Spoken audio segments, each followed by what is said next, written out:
it's my pleasure to welcome you to today's What Works.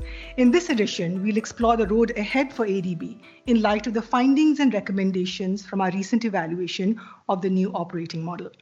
This report, prepared by IED, offers timely insights into ADB's most significant organizational transformation in over 2 decades. Drawing on extensive staff input and global benchmarks, it outlines key recommendations to sharpen decision-making, align incentives, and set clear targets. Our panelists will unpack these findings and reflect on how ADB can continue evolving to better serve its developing member countries. And at this point, I'd like to invite the team leader of this evaluation, Eric Bloom, to come and make a presentation on some of the key findings from this report. Co-team leader Gloria Panigua is also here in the audience, and in the designated question and answer session, we can invite her to also answer some of your questions. Eric? Thank you, Saleha. So let's start at the beginning. This evaluation was hardwired into the organizational review at the request of the board and management. Some found it a little bit strange for IED to look at the NOM before it was completed, but there's really a long tradition of evaluating ongoing operations to make just-in-time recommendations. So our goal was not to look backwards, but to offer real-time feedback to help support decision-making moving forward. Okay. So we're not talking about monitoring here. ADB does plenty of monitoring. What we mean is really evaluation with complete analysis. And evaluation starts with a structured set of evaluation questions. In a nutshell, we wanted to know if NOM will transform ADB. We sought to understand NOM's rationale, its design, its achievement, and its implementation process. Okay. Now the evaluation was quite challenging.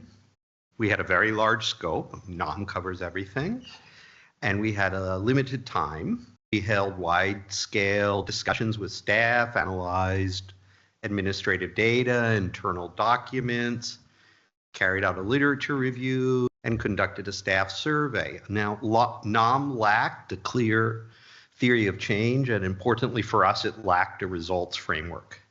We also made a conscious choice not to dig too deeply into the views of ADB's partner at this rather early stage of NOM. So let's start with change management. Now, to be frank, reforms and reorganizations are never easy. They're never fun. Research show that only about 25% of them deliver fully. So 25% are successful. What factors make a reform successful? There's really no secret. You need clear and measurable goals. You need a strong rationale. You need thoughtful execution. You need leadership buy-in with some staff voice, and you need to communicate often and adjust and review. ADB did a pretty serious analysis of its weaknesses, but it did not describe what success would look like. Thus, ADB knew its starting place, but not its final destination. While NOM covers a wide range of activities, its depth varies. The rationale behind many reforms were unclear. Many decisions were purposefully delayed, and the whole process was long. And as I'm sure you know, this led to uncertainty and anxiety among many. I want to point out that ADB did take communication and course correction very seriously. Although there were some glitches, I think ADB gets good marks for considering these issues from the start. The solution shift focused on providing better and more tailored solutions. ADB basically eliminated regional silos, but created new sector silos in the process. Thus, it traded a somewhat artificial set of regional boundaries for another set of somewhat artificial sector boundaries. And this is because ADB did not fundamentally change its incentives. Volume is what matters most, and this has not changed. This leads to silos. The ways of working shift aim to improve ADB's approach to operations. Decentralization was a big goal, but so far implementation has been mixed. Yes, staff are moving to resident missions, but the pace is slower than expected. Virtually no managers, outside of country directors, of course, have been assigned to field offices. They're blurred roles and reporting lines. Matrix reporting is in place, but for many staff and managers, it's unclear what this means in practice. One ADB teams have become the norm, reducing the amount of commenting. Now, NOM requires a lot of coordination, and this can lead to confusions and delays. Informal shadow processes have emerged, and sometimes even managers don't know who's in charge. And I think this raises some important questions. Who is empowered under NOM? Who is accountable? And I want to say these are not trivial questions. ADB is strong in compliance. We follow the rules, but quality assurance also requires clear accountability and standards. ADB makes decisions that affects the lives of millions. Now, poor decision can lead to a low economic return, but it can also lead to the loss of life. Now, the PSD and climate change shifts remain work in progress. The climate change shift, pretty advanced. It's building on over a decade of momentum and reform. NOM provided some additional enhancements to this ongoing reform. While PSD has been a priority for decades, support has varied over the years. Right now, new positions and procedures are in place, but definitions and governance structures are still evolving, and progress on integrating sovereign and non-sovereign teams, well, that remains a bit of a mystery. So what? It's really too early to know, but we found that sovereign delivery hasn't met expected targets. There's no evidence yet if NOM is promoting quality integrated solutions or a more country-focused approach. There's certainly been more co-team-led projects, but there have been little change in the number of multi-sector projects. So we can't really say if collaboration has increased. Efficiency may have declined at first, and it's worth pointing out that there's reason to think that not all delays are captured in the official data. There have been many changes in processes, and time will tell if these lead to an increase in efficiency and quality. Okay, let's look at the recommendations. I'm not going to read these, you can read them. But what we're saying, the underlying idea is that ADB needs to up its game. Changing rules and structure is important, but without real changes in incentives and culture, the underlying challenges will remain the same. Now, I just want to close with this. For the first time, DEC members provided a list of action items for ADB management. These are in the chair's summary. Now, these items are self-explanatory. I'll just leave this on the screen as I wrap up and stop here. Thank you.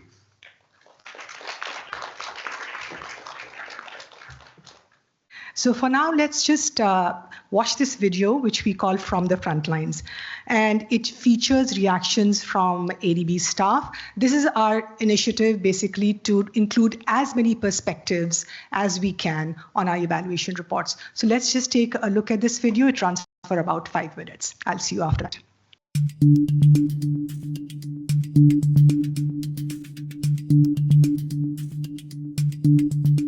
The norm was quite a lot of change in people's work environments. Many people started working with different groups, different regions, sometimes on different subjects than they were used to working on previously. And so it's been really important to help people develop both the relationships with the new people they're working with, but also be able to speak openly about any challenges they're facing. And as a manager, having an open door, encouraging people to come and talk to you when they do have a problem and taking the time to listen and probe just what might be the real cause of consternation in staff from the norm and the changing work practices, so that those issues can be sort of brought together and solutions worked through and the issues elevated as needs be, I think is really important to promoting good norm outcomes. I have been a strong NOM supporter since its inception, and overall, I believe it has had a positive impact. One of the major changes it brought was the creation of regional heads position. which required us to define our roles within diverse regional contexts as part of the PSD shift. What I found effective was the introduction of joint KPIs between regional and solutions teams. This fostered a sense of shared accountability and responsibility for the delivery. It has also helped break down organizational silos and introduce key banking principles such as customer relationship management. As a result, we have started engaging with clients more cohesively with a unified ADB voice. That said, I see areas where we can still improve.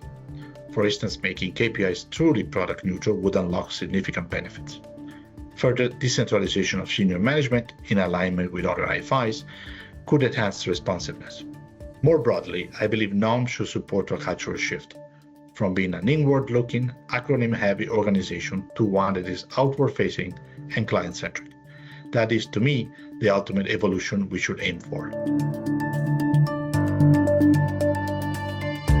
The new operating model has made it easier to bring colleagues together across ADB, climate experts, private sector teams, digital specialists, and co-create solutions that work for the government.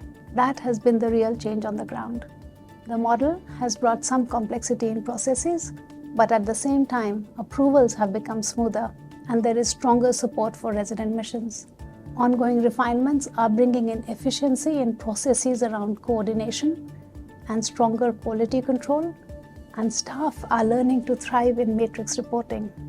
For Cambodia, the real benefit is that we are moving away from single sector vanilla projects to more complex integrated solutions that the government is looking for from long-standing partners like ADB. A good example is our work with government on public-private partnerships in the water and urban sector. Here, the new model allows us to draw on bank-wide expertise, sovereign and non-sovereign, to implement climate-resilient solutions in partnership with the private sector, to realize the ambition that we set out in our country partnership strategy last year, something that would have been much harder before. PSOD's agribusiness investment team volunteered to join the NOM pilot for closer integration with sovereign operations. The creation of a unified AFNR sector facilitated collaboration, leading to the 40 billion ambition for food systems transformation, increased joint operation, enhanced knowledge of private sector for sovereign staff, and policy dialogue roundtables in multiple DMCs. However, smaller teams were more affected by the coordination tax, as IED calls it, and the long implementation period of the NOM may have delayed other changes, such as the expansion of frontline private sector operations. The new corporate result framework offers hope. Non-sovereign sector teams will need to expand significantly to deliver 4 times more business and reach the 13 billion target. The ultimate success of the NOM will be visible in ADB's ability to deliver on its 2030 goals.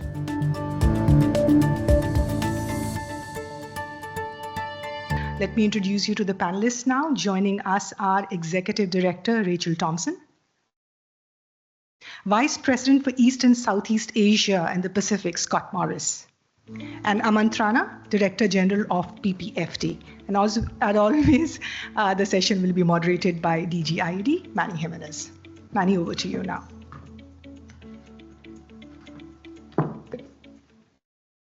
Thanks very much, Saleha, and thank you to my distinguished panelists for joining us for this event, and thank you all for spending the first half of your afternoon here in Manila, and also those joining online.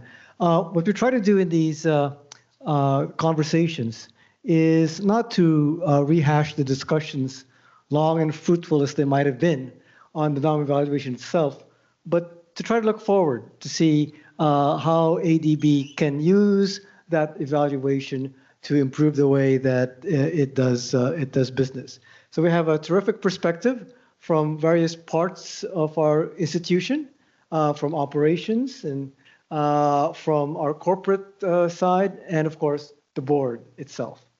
Scott, if I may, can I start with you from your perspective at the regional side, but also as someone who's been quite a long-standing observer of how MDBs work, even before you came to the ADB, both from sort of global development as well as the Treasury. The NOM, as you saw, represents one of the most significant attempts at organizational change that the ADB has done. And it points to challenges, but also some strengths. But from where you sit, I just wondered if you could reflect upon one of the most promising changes as you see it that could really transform the way ADB operates. So Manny, about an hour ago, I started wondering, why did I agree to do this? And I say that because I recognize this whole agenda has been heavily weighted with a lot of effort and a lot of promise in the design, a lot of strong reactions and opinions and even emotion around it. And, I've observed that I came to the bank after the NOM was agreed and then was into implementation mode. So, claiming the role of an outsider in those early times, I really am struck by that this agenda matters tremendously, and people recognize it as something that matters a lot to them in their individual roles, but actually to the future of the institution. So as uncomfortable as I might be and feeling like there's only downside for me to speak on so many of these topics, I do think it's important, and it's particularly important. I mean, it speaks to the critical role, Manny, of your department in bringing exactly the kind of steely, clear-eyed assessment to something, again, that carries such weight across the institution. So let me try to provide you with a brief answer, and starting with it is important to start with a clear sense of motivation and why did the architects of this choose to do it? How did they convince the board? Why did the board agree that it was important? And I'm struck that the starting point was to recognize, on the one hand, ADB had a genuine reputation for strong client relationships that spanned decades. But it was, there was growing concern about what we were bringing to the client relationship. And, again, attributed to the structure that existed, there was concern within regional sector silos that there was unevenness. You could have in one region, one particular sector team or individuals that are extremely busy, same sector actors in another region who didn't have demand, and there could be a mismatch in what demand looked like across regions, and very little ability to be responsive and flexible to that. And that, in turn, maybe there was deep expertise that was residing in one sector and maybe a bit more shallowness in another, and that was creating problems too. A clear sense that with not just emerging goals around private sector, but long-standing goals. And I remember in my time in the U.S. government engaging with ADB and talk about much more prioritization of private sector. So a sense that this wasn't quite happening, and we needed to wrap that into a more structural change to better prioritize our goals around private sector development. And then finally, and I'm just highlighting some key areas of motivation, but a sense that we were too HQ weighted and there was a need to be closer to clients. And all of that, I think that among other factors was responding to an external environment that had changed dramatically in our region, that these were countries that had critical remaining development needs, but on the other hand, had progressed, many of them to a degree where they were bringing a higher level of sophistication in their engagement with us, and were expecting in turn that we would step up. the good news is that demand was growing. They were not retreating from the relationship, but again, they were making clear that they were looking for a broader range of the engagement and more depth to the engagement in terms of expertise. So with all of that as motivation, what do I see as working? And I say this a bit facetiously. We should recognize and embrace the fact that this has not been a disaster.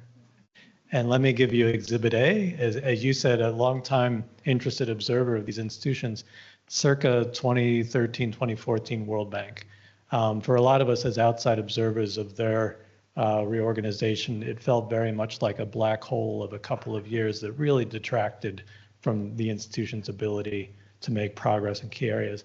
As I observe where we are, we are demonstrating that it is possible to mess around with the airplane engine while it's in the air. It doesn't mean we're getting everything right, but this is all happening at a time where we are moving forward on growing ambition. So it's I think it comes back a little bit to even emotional stress. It's putting a lot of stress across departments because we are stepping up even as so many things are shifting in design. What are we actually delivering on? So I think we are clearly seeing evidence of more flexibility around sector solutions, more flow of people and ideas across the regions, and that is core to what we hope to see. And I state each of these as we're not at 100%. It's not job done, but I think we're seeing emerging signs of the results we would want to see.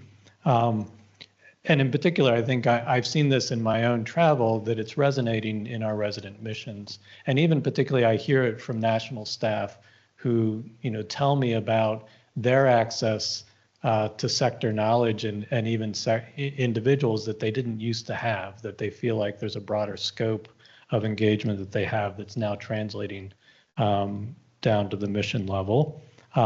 Resident missions are growing. Decentralization is happening. We are therefore closer to our clients.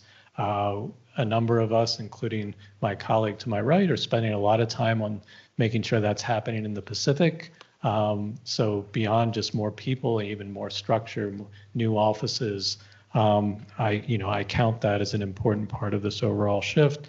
And then I really think, this embrace of a holistic approach to private sector development, yes, perhaps it is happening slower, but it is very much happening. We're very much in the midst of making real progress on not just our PSOD colleagues growing that portfolio in line with the ambition. That's a clearly defined measure, but there's a lot more going on that embraces the full upstream, midstream, downstream of the goals around private sector. So I don't at all want to discount that as important progress. Last thing I will say is, I think we are at a point where we don't have to invoke the NOM as much anymore. That let's recognize that there are different elements of this. Some will clearly gain traction. Others may need adjustments and will not be the priority that perhaps they were in the original design, and that's okay. My hope would be a year from now, we're not talking about the NOM, but we are, focused on these elements, and either where we need to make adjustments or where we see really strong momentum taking hold. Oh, thanks a lot, Scott. So not a disaster, high praise indeed. But that was not the conclusion. That was the starting point. I know, but as someone who's lived through several of these at the World Bank over a 30-year career, I can tell you other examples where it's not been as good. So I agree with you. Aman, if I might turn to you, Scott talked about the NOM's facilitation, getting the right people to the right place at the right time is easier now than it was. And that was one of the objectives. And certainly, I think in terms of design, we heard some of our colleagues on the front lines say that. You're someone who's very concerned about implementation as one of the key drivers for actual outcomes. Do you see that also happening in implementation space? And what are things that we can take comfort in in this very important aspect of our work? Thanks, Manny, and thanks for inviting me to this. I think, yeah, we do take, in PPFD, we do take implementation very seriously, because that is one of the issues that we saw pre-NOM when we had the 5 regional departments, that at that point, at least in the functions that I oversee, they were very diffused. Therefore, we didn't actually have any authority or control or oversight, perhaps that's the better word, of the quality of implementation. And I think with NOM, what that really provided us was, at least it works very well for us. And what I always want to say is it doesn't work well for us accidentally. It works because we really try to make it work. From very early adoption of certain aspects of NOM to continuing to do that. So what we've seen for ourselves is, one, if we talk about procurement, they started outposting a long time ago. It predates NOM by many, many years, because we recognize that that's where implementation is happening, and that's where we need to have our staff to ensure that we handhold where needed with our clients, that we're present, that we're available, that we're responsive. So right now, I'm sure I'll get this number wrong, I think we have 13 outposted staff and about 30 or so national procurement officers that are mapped to us. And FM is the same number, and outposting has started. So in that sense, what we find is the quality of implementation has improved, because we have about 60, 70 folks in resident missions out there keeping an eye on things and making sure at frequent intervals that we have proper oversight. So that's really worked well for us. We also have the manner in which we're organized. Whether it's being sector focused, region focused, it depends on the circumstance. So I think even in looking at not just the processing aspect, but also the implementation aspect, we've taken a differentiated approach, to use an ADB word, of how we structure our teams to be responsive to clients. And when we say clients, we mean not just the DMCs, but also we look at sectors, we look at regional departments, we look at other departments. So really focus on those things. And I think if I was to summarize in 2 or 3 kind of bullets of what this would be, is one, as I said, a differentiated approach of where do we need to focus our attention, what type of staff do we need, what is the risk of a particular project or a particular country, and we adjust accordingly. And we believe that contributes to better implementation. We're also pretty agile in the sense that you may today be working on one project, but then you are considered a fungible staff. And that's what NOM came, and I think what Scott was alluding to, that you not just over-resourced in one area, under-resourced another, and stuck that you can't move people around. We can move people around to where the work is. And I say that quite often in the department. We go where the work is, right? We don't kind of say, well, sorry, you're not on team A, we can't move you to team B. No, we're going to move you around. Sometimes that causes discomfort. But at the end of the day, we're here to serve the clients.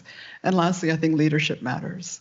And I don't mean leadership as DGs or whatever, but I mean leadership of directors, project sector leads, or sector project leads, or PSLs, and everybody.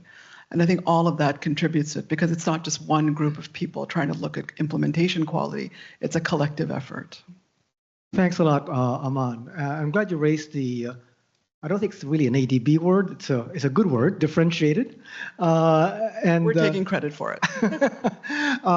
But Rachel, that's often an issue that comes up a lot in the countries that some of which you are in your constituency, but also in the Pacific, where I know Australia has a really great interest in helping to develop. I know it's too early to tell what the ultimate results are going to be of the NOM-induced changes to our client countries. We certainly haven't been able to do that yet, which we hope to do in the future. But given your perspective in representing these countries, can you sort of give us a preview, do you think, of what are the things that you think will resonate well? What will your constituents look for in terms of changes in the way ADB does business as a result of changes introduced by the NOM? Yeah, absolutely. And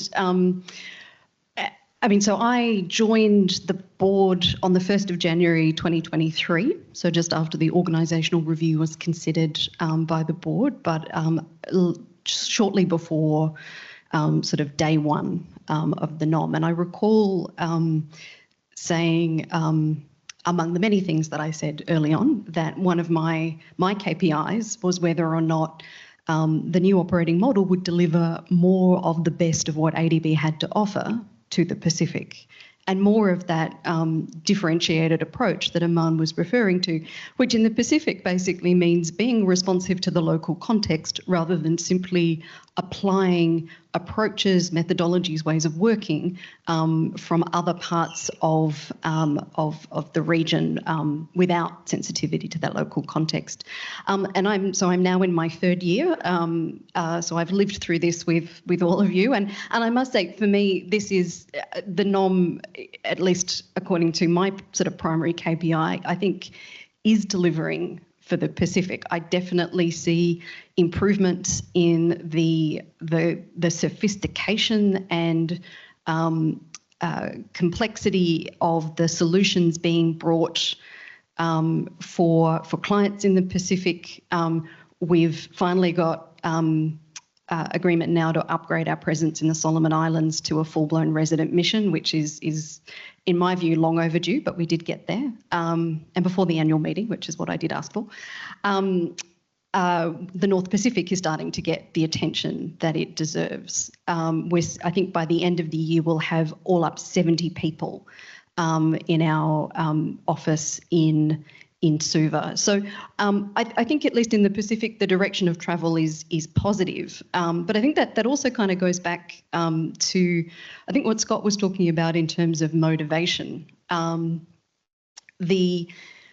Absolutely, Asia and the Pacific has come a long way, but when you look at development outcomes in the Pacific, where ADB, among others, including the Australian government, have been active for many, many years, in some respects it is hard to see that we've really moved the dial. And when I speak to the governments that I have the privilege of representing, there is a growing degree of frustration and a growing demand for all of us to do better in the service of their longer-term sustainability and prosperity.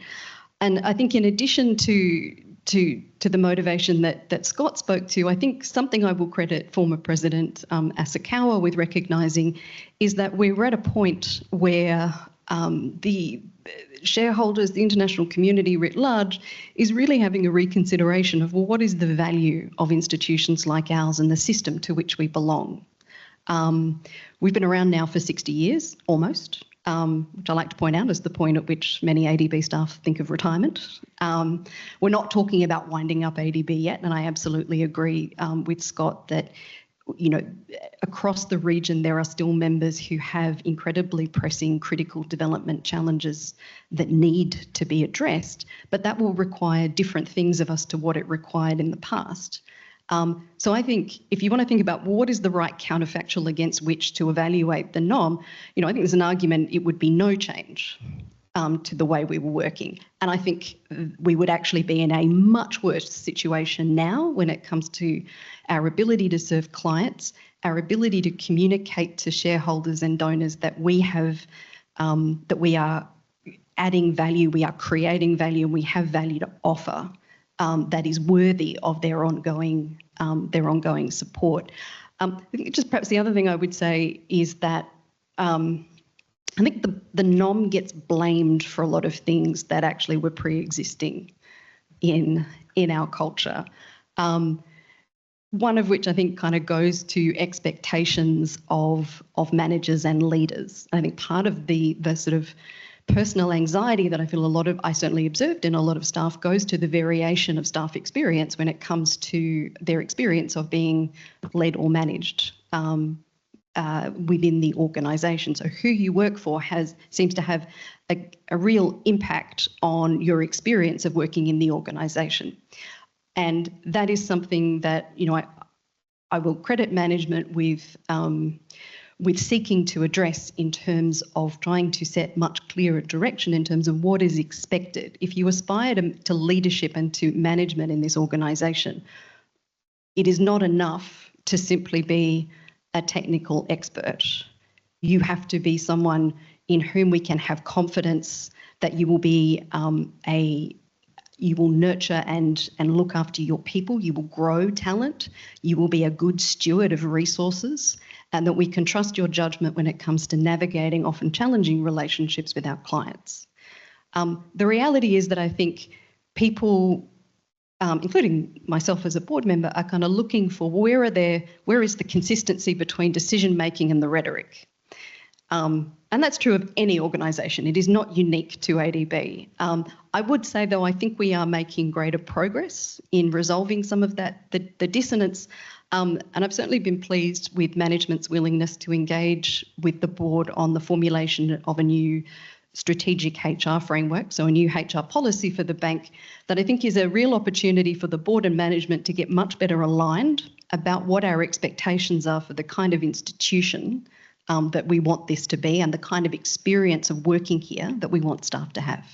Well, that's great, Rachel. If I just follow up, quick question on the relationship between management and the board. If I could press you a little bit, any reflections on the board's role in fact, in how the norm was rolled out? I know that there were a lot of briefings and everything. Any lessons for the future on how that relationship between the board and management could better serve the institution in changes like this?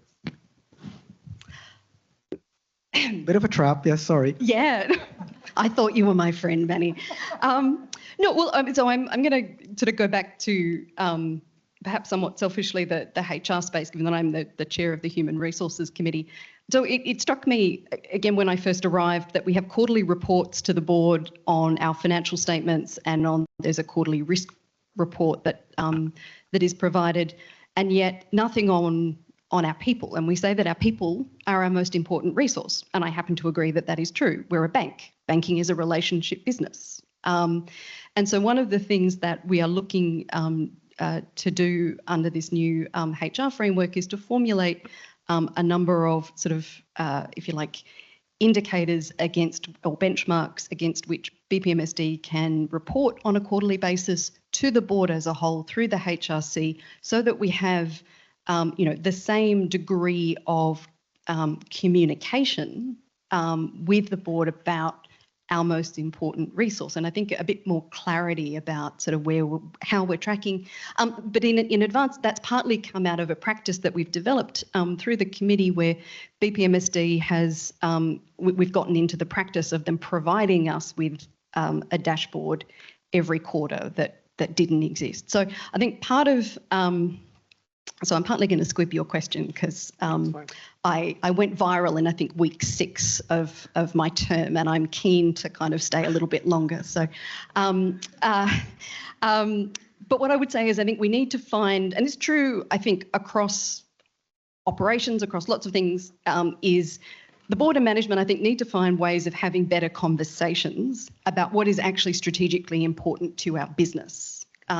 Whether that's the macroeconomic outlook for the region, which is ultimately the biggest risk factor facing our balance sheet, whether it's how the portfolio is performing, or how is the pipeline evolving and what is driving that, sovereign and non-sovereign. And I think it should not surprise us that our balance sheet is 94% sovereign lending. It shouldn't surprise us that this PSD shift is taking a little while for people to kind of get their heads around.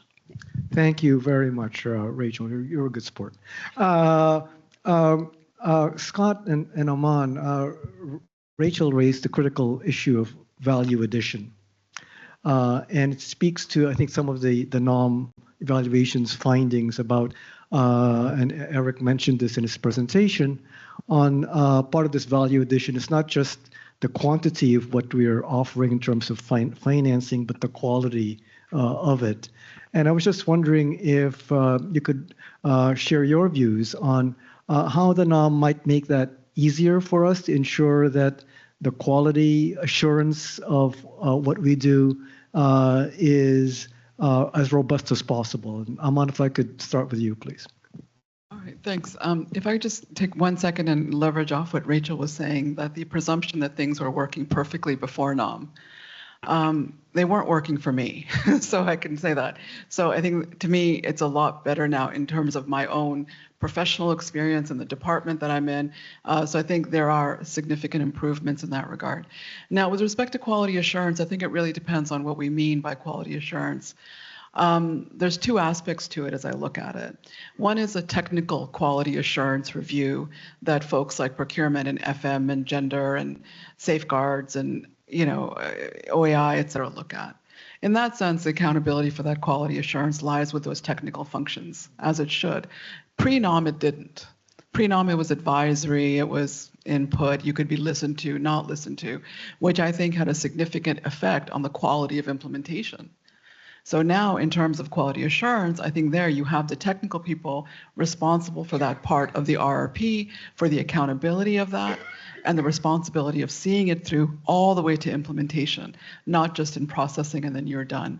So I think that's one part. The second part of quality assurance is, and I think Rachel has alluded to this in our conversations, is the overall quality of the document itself, the narrative, the storyline, the persuasiveness, and where does that lie? So you have parts that make up a project, and you have the overall messaging and overall narrative that also needs, and that quality assurance rests predominantly with the project teams. So it's not just quality assurance as one person. I know it's common to say that, if you diffuse quality assurance, if it's everyone's responsibility, it's no one. But that's why I thought it was important, because it came up at DEC also, important to differentiate what we mean by quality assurance between the technical and the narrative. And I also want to quickly point out, Manny, pre-nom, I can't speak for others, but the number of comments matrix that I would have to go through, and I wasn't a project team lead, but from my function, 50, 60, 70 pages. And people would have to answer them and go through them and argue about it and go back and forth, et cetera. So again, maybe it's not perfectly working, but I think it's working much better, particularly for those specialized functions, which the bank unfortunately calls support functions, but so be it. It's working much better in that regard. And I do believe in that sense the quality is much better. Scott, I was wondering your perspectives, especially, I guess, in light of some of the feedback that we got in preparing the NOM, that at least in the implementation phase early on, there's a bit of confusion as to who should report to whom, especially with respect to regions and sectors.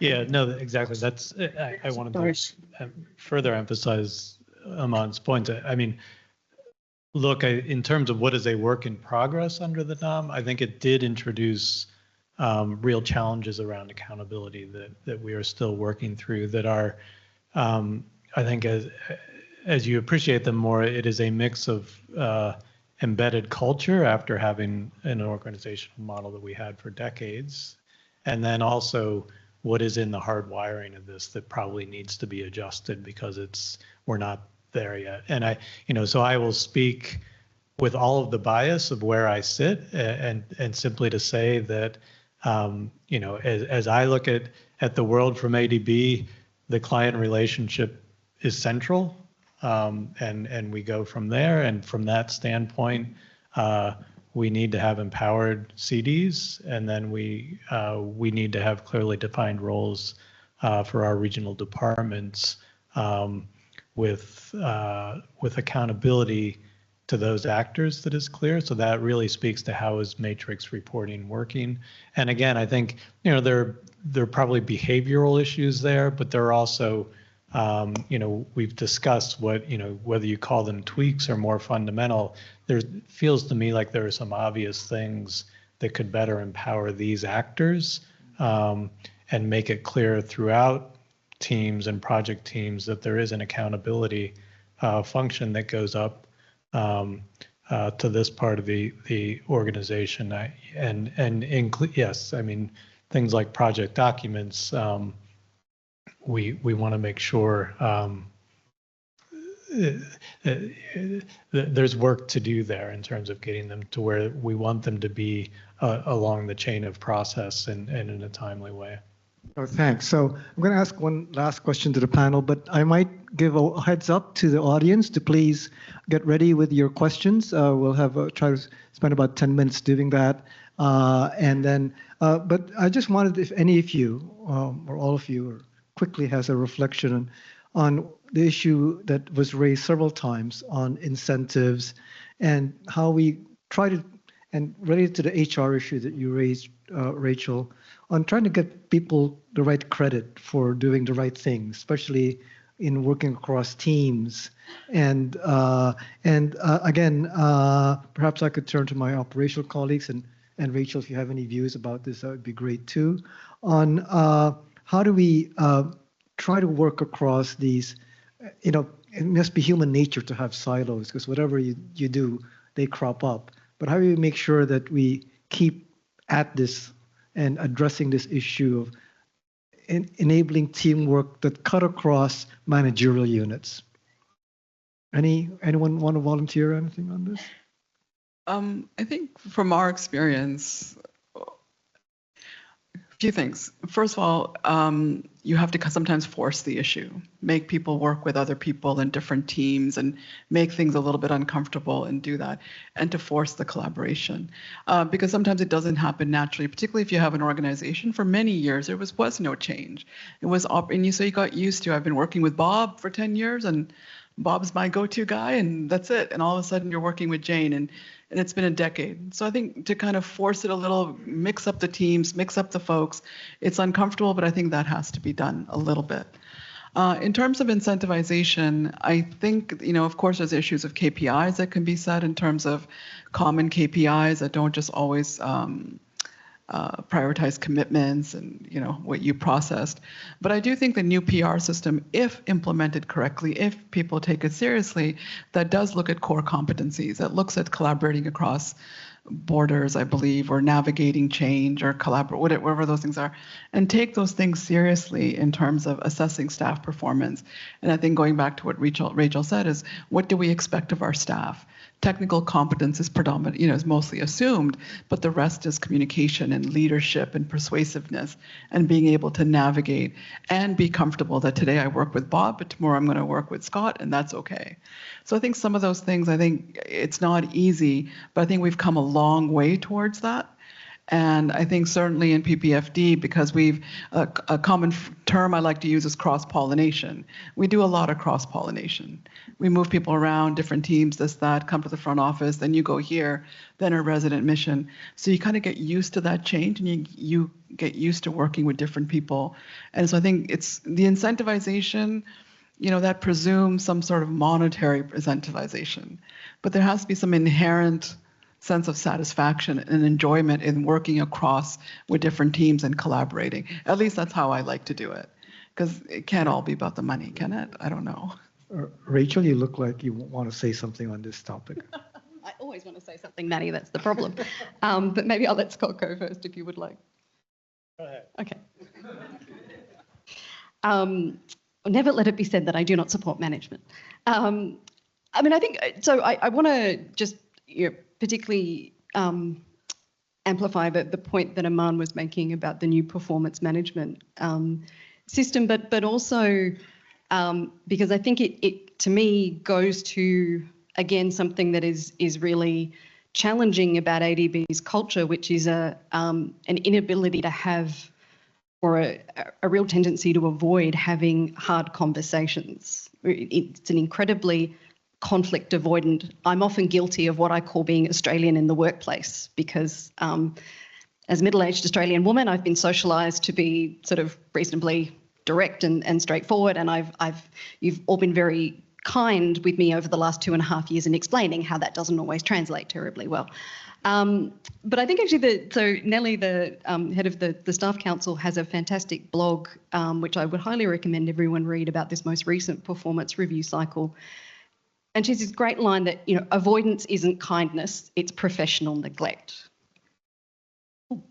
I'm not sure if that's some sort of divine intervention. But I think that is absolutely true in that, and I think we just don't yet have a culture where people are comfortable having direct conversations. I think we're also we tended to be a career institution.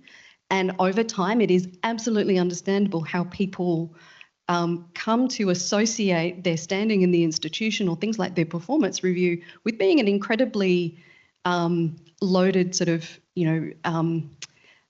reflection on who they are as an individual. And I come from a career system myself, so I say this with a huge amount of empathy. So I think there is something about just our ability to have clearer conversations that would help to, I think, then embed a performance management system that offers greater positive reinforcement to collaboration. I also wholeheartedly agree with Aman that some of it is just going to take leadership in terms of forcing people to work differently. And I would make the observation that I see people, including at director level, who seem to feel that none of this applies to them. As long as they just keep churning out loans, they'll be fine. And at least as far as I'm concerned, that is absolutely not the case. But again, I think it's really a matter for management to then sort of demonstrate that that's not actually going to be, that is not sort of going to be tolerated or rewarded going forward. And then I think for myself at least, and I would say, the board has demanded a lot of management and a lot of staff. We've not demanded a great deal of ourselves. And my colleagues know that I think that, so that's not news to anyone. I mean, we finally approved the first increase in the no objection threshold for 20 years, and we only managed to get it to basically the real value of what it was back in 2005. So I do personally feel like, we as a board we are not disinterested observers when it comes to organisational culture. We have a role to play in this as well. And I do think we could be, again, I think the way in which we work with management, I think also kind of sets an important tone for the institution. Okay, thanks. Scott, I think I'll ask you to hold a little bit because we have, I want to spend a few minutes asking colleagues here in Manila or online if they have any questions. Yeah, hello. I'm Xin, working from the Safeguard Office, environmental specialist. So yeah, I really appreciate Rachel's, remark to be more, straightforward and then to ask some questions. So I wonder, because Emmanuel mentioned that, the private sector, despite all the prioritization in the past decade, only account for the portfolio less than 10%, right? I think the solvent is, you mentioned more than 90%. Have we, or the board, or the HR, whatever committee, have we done some assessment to compare the transaction cost in proportion to non-solvent and solvent, whether it is, really worth it or what? Because I heard the private sector operation tend to be small, so which means they have high transaction cost compared to solvent. And also we observe that because of the attention paid to them, so their staff moving there, they promote faster, which means the labor costs also may be slightly higher than solvent proportionally. So have you done this and then do some rethinking or, yeah, so my question, thank you. Okay, thanks. The cost of doing business, especially in smaller operations, and to what extent have we reflected this in the way we're doing things? So Scott, do you want to take a stab at this? Yeah, well, look, I think you can't answer that question without bringing into it some measure of impacts. I mean, cost relative to what? And I think, and in fact, that's not a small question when you're, I think, looking at Manny, but when you're evaluating development impact of a private sector intervention versus what we do on the sovereign side, it's not the same thing. You have to bring different methodologies to that. It's important. But I guess a bigger point I would raise is, this points to all of the problems of targeting volume in general. And it is with full support for our PSOD team, them getting to the higher numbers that we've all agreed they should get to is just a piece of the picture. And in fact, those numbers at their most ambitious, when you compare them, say, to the size of the economies in which they're working, they look pretty modest. Our bigger impact on private sector is depends on a broader scope of activity than just the direct financing that we do, or even the mobilization that we achieve with our financing. It has a lot to do with what we're doing in upstream engagement. The most sustainable and enabling private sector activity we can engage in it has a lot to do with government reform, regulatory reform, SOE reform, all very hard, even hard to measure in terms of impact. But there is that whole picture, and I do worry whenever we invoke private sector on our agenda, we all default to looking at that number. What were the annual commitments? And last year was a great year. We must be killing it on private sector. Well, yeah, I mean, that's a piece of the story. But I think we really have to keep the bigger picture in mind. Thanks. And Rachel? So I would agree, but I think from a governance perspective, you have to go back to, well, for what purpose were we established? And we were established to eradicate extreme poverty in the region, and we're not going to get there by purely sovereign lending. And I think my other response would be to say, from a business strategy perspective, I think we have an incredible opportunity to really leverage our deep understanding of the region that has come from our sovereign lending activities, to really translate that into helping to bridge the public and private sectors to kind of create the markets that are going to deliver the sort of jobs and economic opportunities that will sustainably lift people out of poverty once and for all. And when I think about some of the most innovative transactions that have come to the board in my sort of 2.5 years, they are invariably those where the public and private sectors sides of the bank have been able to work together. That is too often, though, I think, the result of highly motivated individuals. We don't yet have systems that actually bring that about, and I think that's got to be the next frontier. But I'm stalling so that we can finish. Great. No, thanks. Unfortunately, we're coming to the end of our time. Just on this question, I might do a little bit of self-promotion for IED and refer you to several evaluations on private sector operations additionality that actually may give some insights to your question. But with that, please join me in thanking our panel as well as our co-team leads, Eric, who gave the presentation, and Gloria here for a terrific conversation and also giving us great hope future in terms of the NOM. So thank you.